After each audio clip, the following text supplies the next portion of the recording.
நீங்க எல்லாருமே காவேரி கிட்ட உண்மையை சொன்னா அவளுக்கு என்ன ஆகுமோன்னு யோசிச்சு யோசிச்சு பாவம் அந்த குழந்தைகிட்ட உண்மையை சொல்லாம அவளை போட்டு வதைக்கிறீங்க.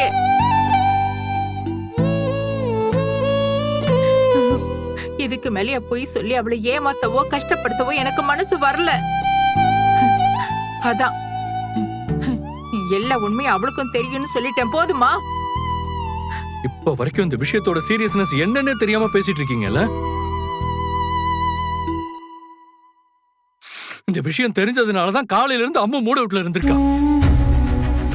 அப்பாவே இப்படி என்கிட்ட இருந்து உண்மையை மறைச்சிட்டாருங்கிற கோபத்துல இருக்கா. என் முகத்தை கூட பார்க்காம என்கிட்ட பேசாம உட்கார்ந்திருக்கா. இப்ப சந்தோஷம் தானே உங்களுக்கு? இத்தனை நாளா எது நடக்க கூடாதுன்னு பயந்துட்டு இருந்தேனோ அதை நடக்கிற மாதிரி பண்ணிட்டீங்கல்ல நீங்க.